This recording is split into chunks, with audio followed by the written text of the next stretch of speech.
So today I wanted to discuss bringing your hedgehog home from the breeder. I do actually have Draco here with me, and he is quite sleepy, so if he doesn't, well, actually he's coming out right now. I was gonna say if he doesn't come out, don't be surprised, but he seems to be coming out. So, first and foremost, I want to touch on what you need to bring to your breeder depends on what the situation is. What you need to bring during the winter and what you need to bring during the summer are different, and so yeah, that's the first thing.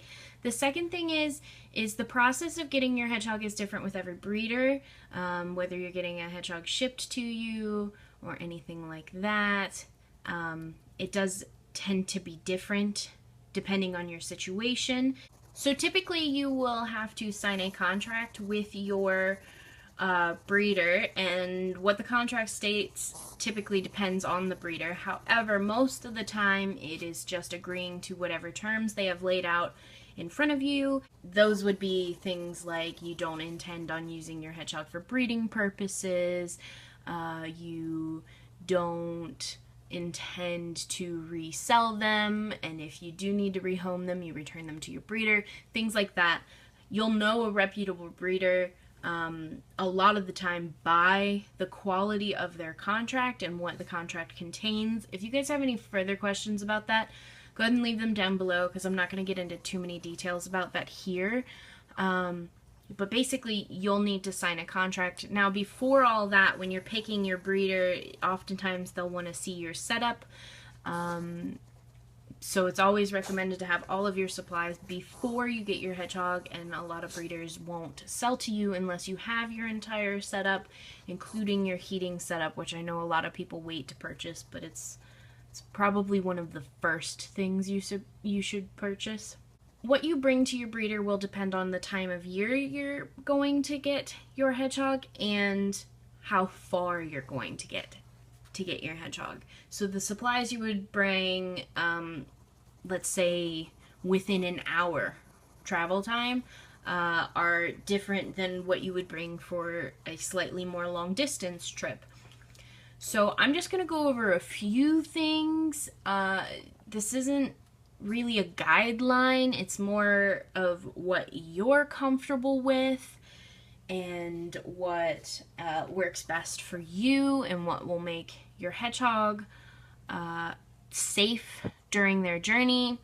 So if you have a short distance to travel, carrying bags like this, which this is basically like a snuggle sack with a strap, you can see that.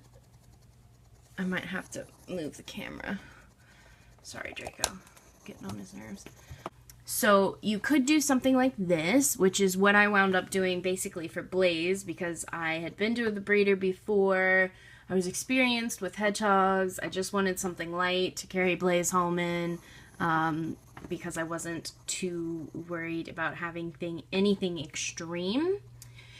For longer distances, you'll want some sort of carrier. I recommend hard-sided. This is like a semi-hard-sided, but even harder-sided would be even better.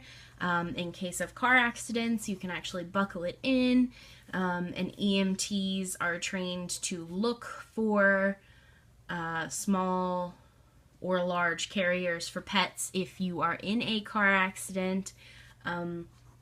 These sort of things are something that people don't like to think about, but they are something you do sort of have to think about. They do design hard shell small pet carriers, but also like the small kitten carriers, puppy carriers, those tend to work as well. So long distance, you really want something hard-sided. You can also make your own carrier. If you guys want to see how to do that, go ahead and comment down below, and maybe I'll do a tutorial on it. But usually you can use like mini Sterilite bins, stuff like that.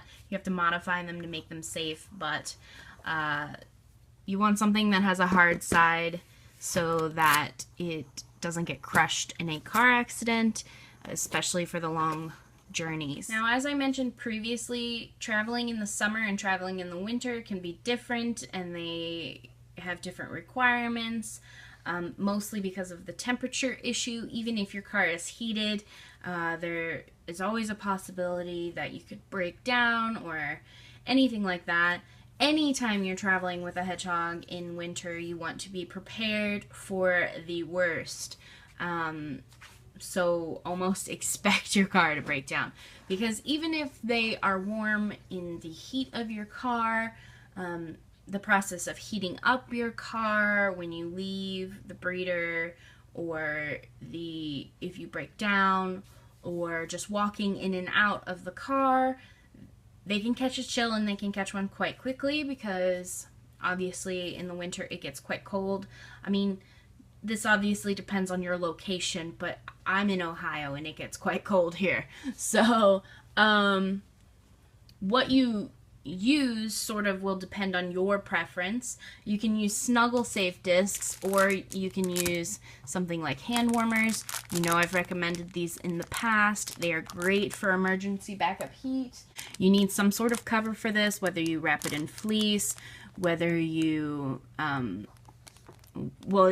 it doesn't really matter what you cover it in, as long as it is safe for your hedgehog. So you don't want anything that has like loops in it that they can get their nails stuck in, and thick enough that they can't get burnt or anything if these overheat. I've never had one do that, but they can do that. So you do need to wrap them in something. You can actually buy hand warmer covers. Usually you can only get them in the winter months at like actual stores. If you go on Etsy, there are some stores that sell them year round for a couple bucks, so that's always nice. You can actually get reusable ones, which I have shown you guys in my emergency heating video. They come with covers like that. And this type, you like break the disc inside, well, you bend the disc inside and it activates the ingredients. So bringing your hedgehog home is very simple. You just need a carrier. You don't need to bring food or water unless your trip is more than, I'd say, like 12 hours or so. Generally, you want to avoid feeding your hedgehog in a vehicle, just to avoid any possible motion sickness. Hedgehogs do get motion sick from time to time. Neither of my boys have ever gotten motion sick, but it happens. And so you do want to avoid feeding them on your trips unless necessary. You don't need to bring food or water. You do need to bring your heat source and a carrier that is safe for whatever distance you are traveling and whatever your preference is. I always put nice cozy things in my carriers. When you get home, it is a common misconception that you need to leave your hedgehog alone for a couple days so they can acclimate to their new surroundings. This is incorrect.